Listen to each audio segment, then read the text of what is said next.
Uh-huh. Dum, dum, dum. Here we go. All right. Nice and cool in here. Whatever temperature I think. Yeah, but those it pleases me to be cool. Okay. All right, here we go. Is that gonna? Okay. Oh, in your way. Oh, wait, hold on. Yep, there you are. Hello. I don't know. They kind of. Let's take a vote. Hey, everybody, who thinks glasses on? Who thinks glasses off? Let's see who at the. Turn it Let around. the people decide. Oh, you can't zoom in.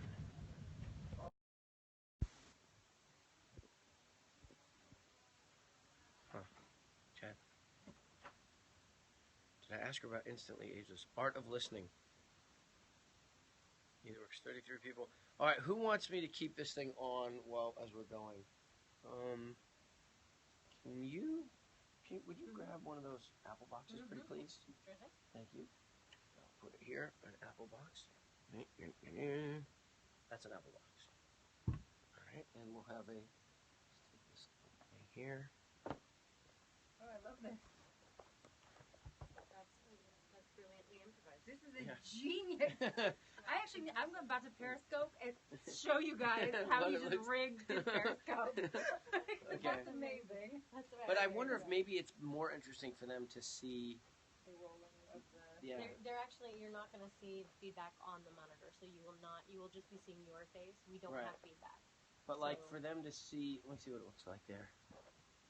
No, maybe set this up. Ooh, on the TV. On the TV. Yeah.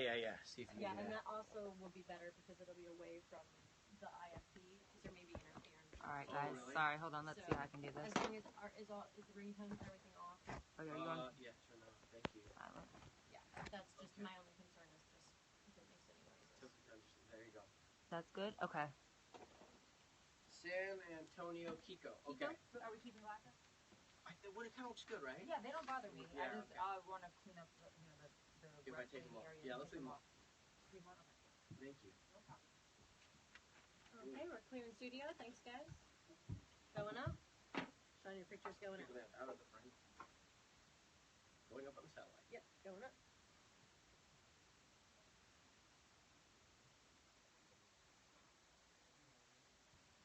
I Periscope people. Kiko, it's Sean, or am I talking to a producer? It's going great. Thanks very much.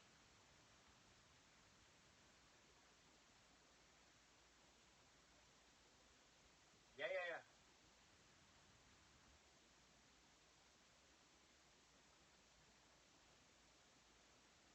All right, so the character I play in Woodlawn is named Hank Irwin. He actually is, in real life, the father of the directors of the movie. The directors are John and Andy Irwin.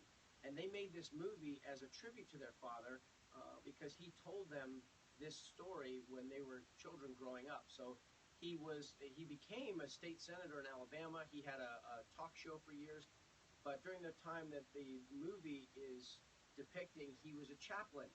He was deeply affected by what they call the Jesus freak movement, which is the evangelical surge that happened in the late 60s, early 70s with Billy Graham and others. So he came away from his conversion, and he decided that it was his mission, that God was telling him he was supposed to go and find people to help.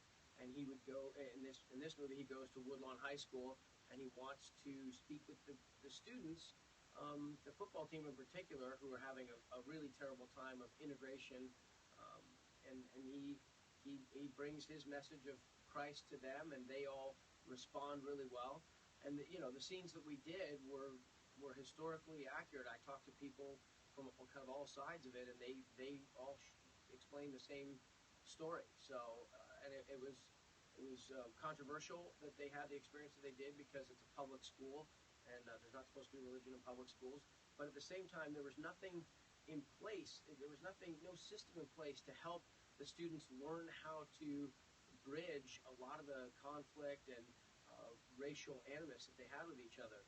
And in that gap, this chaplain, without any invitation from anybody, just auto-directed himself to to the school, and when there's a low point after a knife fight, he got the coach to agree to let him talk to the kids, and he talked to the kids, and without any permission from their parents or anything, he invited them to be saved, and they all went into agreement with that. And this movie is about what that year was like when a team decided to lead with their faith, and how what the positive and negative reactions were to that, and how it affected their school, their families, their rivals, crosstown rivals, and so it's a really interesting historical piece that's being made by evangelicals, and in a way that's meant to be just inclusive if that's possible.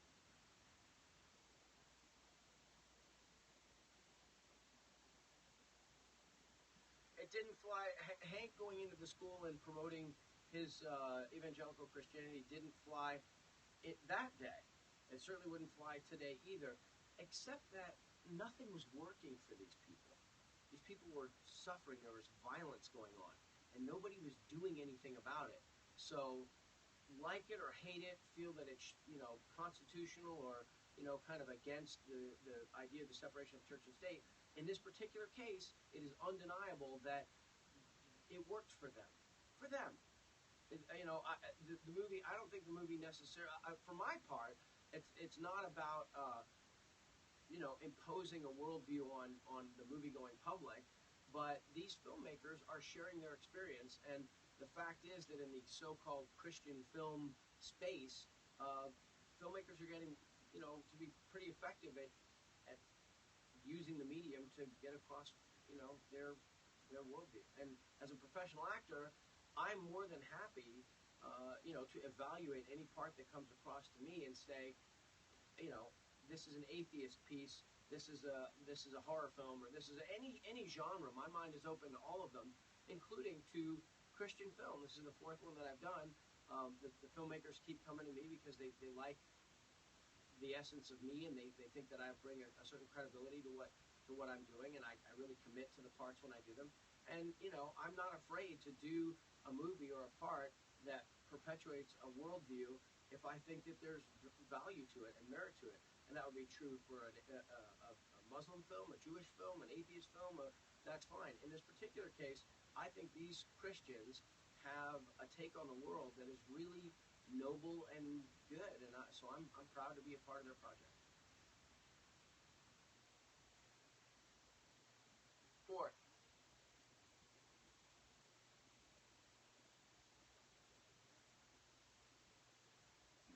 No, I mean I consider myself a Christian. I'm a self-identified Christian, but I don't feel the need to go out and project that necessarily.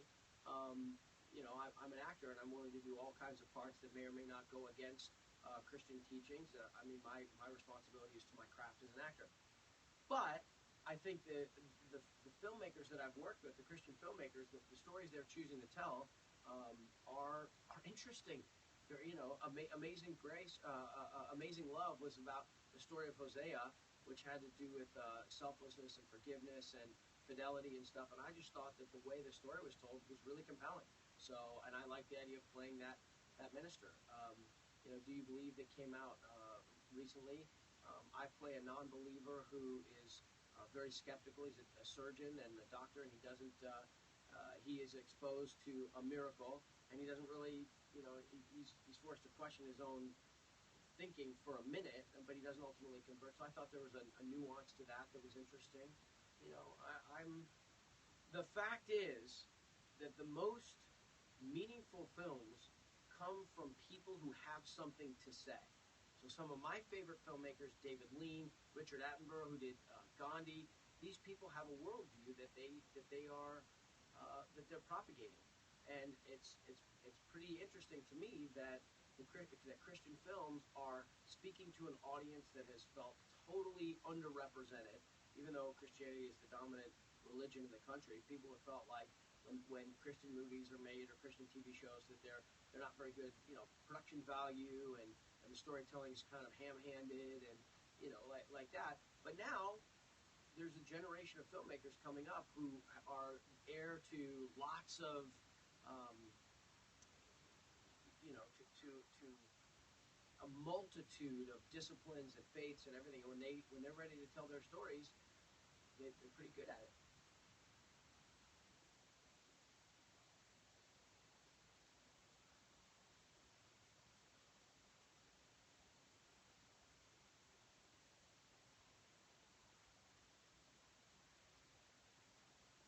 A lot of people come up to me and just thank me for being willing to be a person of faith who will speak out and do movies that deal with that worldview. So I'm not uncomfortable with it. I appreciate it, but I always feel like, just making sure there's a little context to it, and you can't really do it if you're in an airport or something, but sort of saying like, yeah, I'm proud to do that. I would do the same thing with an atheist film too. It's not like I don't feel the need to.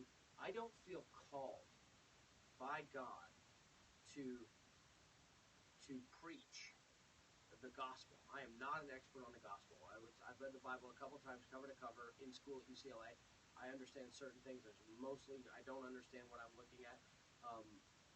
Revealed truth, I'm not that comfortable with. What I am comfortable with Christianity is the ideas of peace and love and forgiveness. That's what I like about Christ's message.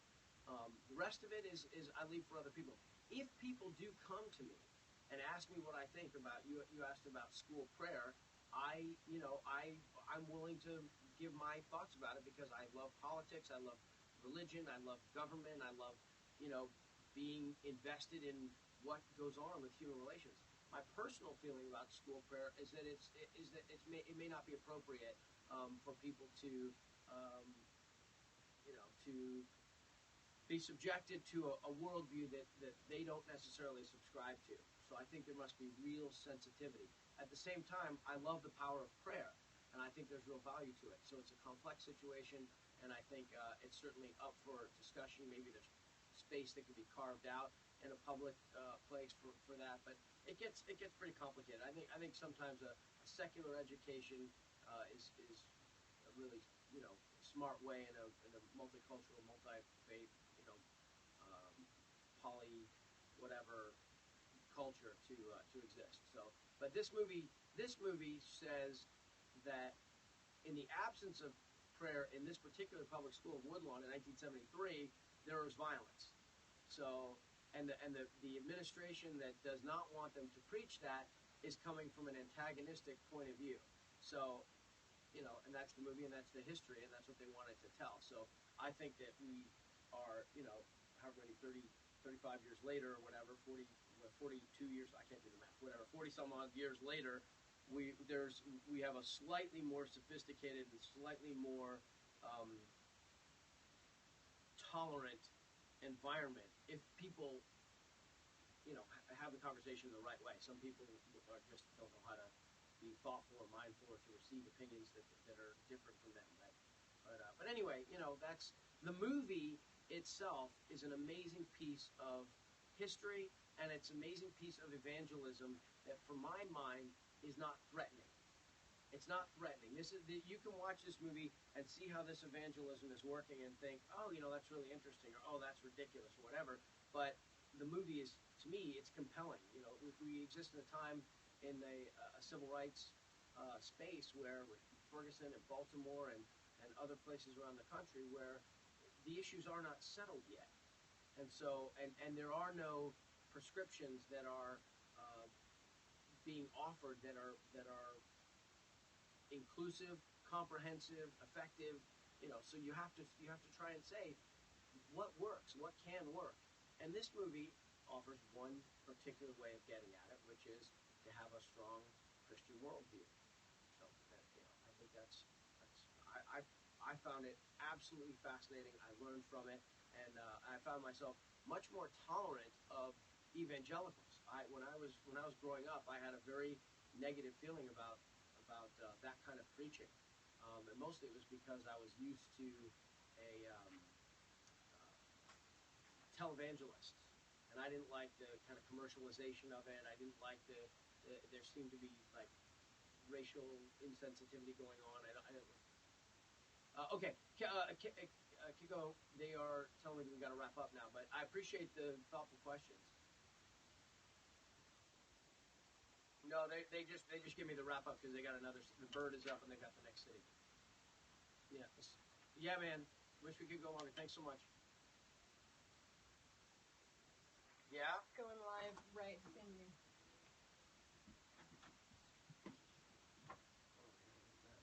Sorry, my dear. If you see me give you the spinny finger, that's I because thought I'm you were just stuff. petting his chin. No, I sorry. thought you were taking the little post-it.